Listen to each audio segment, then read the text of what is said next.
السلام عليكم ورحمة الله تعالى وبركاته. دعوتوتن كي أكم جرتن نجا جرتني بقى جراتن الحمد لله رب العالمين أنا اللي نجايا.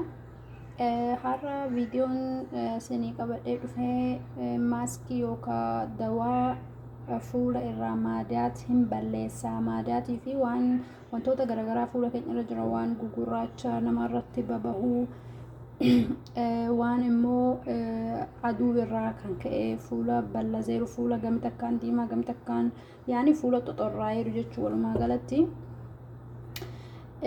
viidiyoo har'aa kana anillee sinumaa waliinin jarrabuuf deema jechuudha inshaallah kana dura hin beekun ture faayidaan isaa hedduu cimaadha naan jedhame mee amma waan hedduu irraa qoqqoradheen dhufe wanni nu barbaachisu tokkoffaan hanqulaalii pirootiin cimaadha wanti keenyan beeyna kurkum yookaan hurdi jechuudha boodaratul kurkum jedha asirratti arabii warra dubbistan agartan jedhee yaada lalwaji walal jisim jedha kun isa nyaataa miti kan fuulaa fi qaama ta'u jechuudha nyaataaf hin ta'u akkuma agartan asitti damma isuu kana biqaalaatti akkanuma gurguramu kana osoo hin taane daa'ima aslii ta'uu qaba jechuudha. Damma adii yoo argattanii ajaa'iba fannaanaadha yoo hin argamne immoo rakkoon qabu. Damma aslii argamnaan damma asliidha kan barbaannu viidiyoo har'aa kana keessatti yoo immoo hin argamne akkanumatti fayyadamaa ilaalaa sunis yoo faayidaan irraa argame hin mala. garuu nu dhibbatti qabatama kan qabu daa'ima aslii ta'uu qabaadha.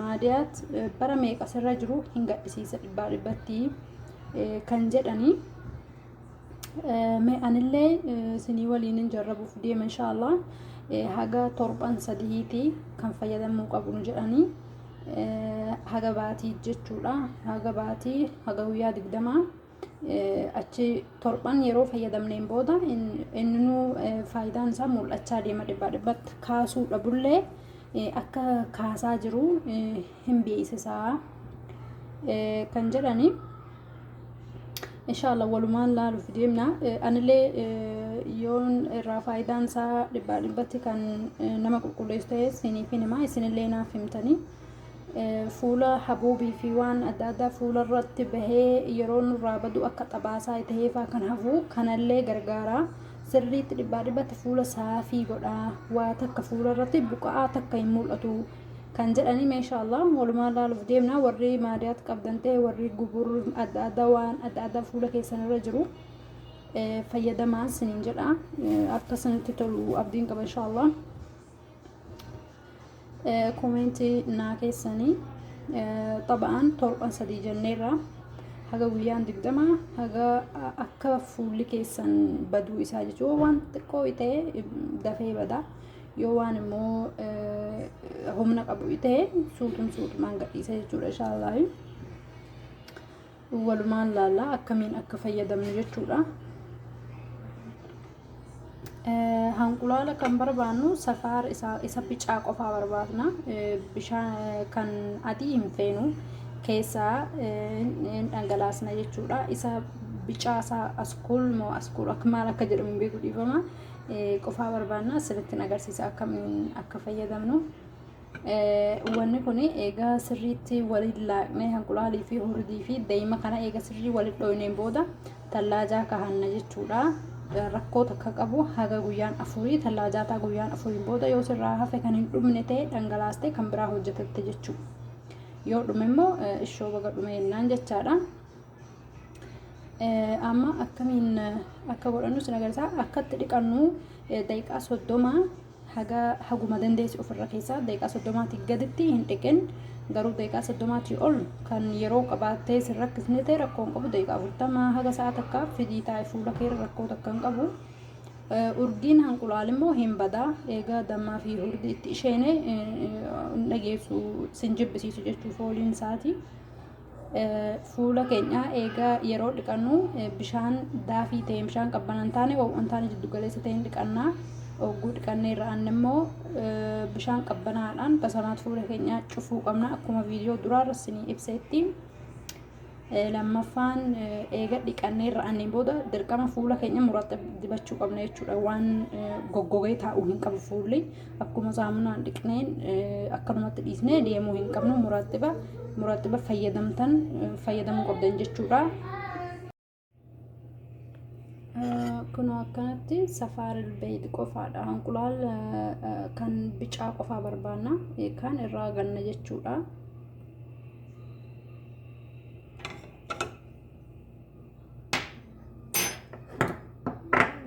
Akkanatti amma hordii itti dabala.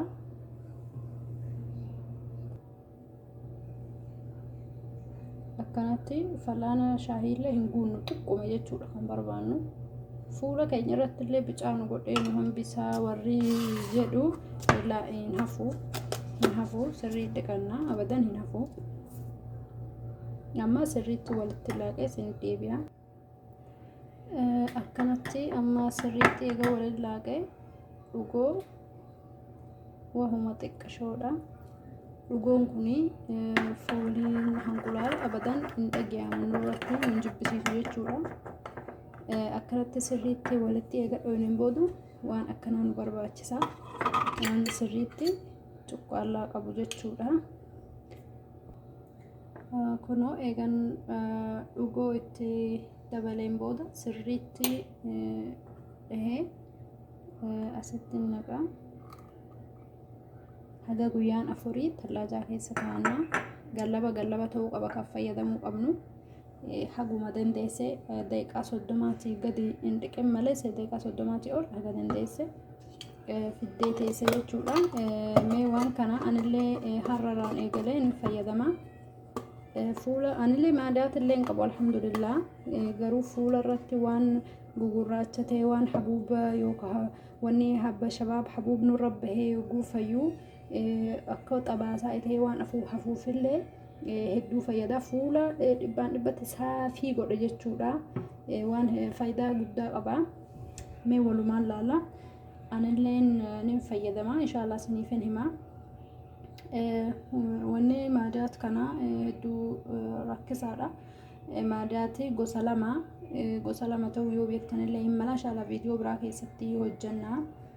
Wantoota maadaat sababii ta'an akka nu bahu wantoota gargaaranii fi waan biraallee akkanuma khalxaa waan biraa waan qorachuu jira inshallah isiniifin hojjedha. Mee kanallee fayyadamne furmaata akka nu ta'u inshallah abdiin qaba. Walumaan laallan sinin jedha. Yoo isinitti tole subscribe, like, share, comment naa godha. Rakkoo waan biraa waa'ee rifeensaa ta'e waa'ee waanuma barbaadan comment naa kaa'a isiniifin hojjedha. Wantoonni fidee dhufu rakkina fuula keenyarra yookaan rifeensa keenyarra rakkina nutti hin fidan maaliifin waanuma garaan nyaannu kan hin hojjedhu waan ta'eef dura waan takka qoradhee hubadhee wanni kun rakkina hin fidu jedhee achi boodan gara keessan isiniif dabarsa jechuudha. Damminis akkuma agartan faayidaan isaa guddaa nyaata malee hanqulaalillee akkasuma hurdilleen akkasuma nyaata keessattillee hin seena waan ta'eef rakkoo nutti hin fidu yoo faayidaa isaa irraa dhabne miidhaa nutti hin fidu. Kanaafin abdiidhaan hojjedha. Inshallah akkasinitti toluun hawaa viidiyoo biraatiin haga walitti deebinutti nagaaf rahmata rabbii keessa naa jiraadhaa isiniin jecha. Assalaamu alaikum warahmatullahi ta'ala wabarakaatuh.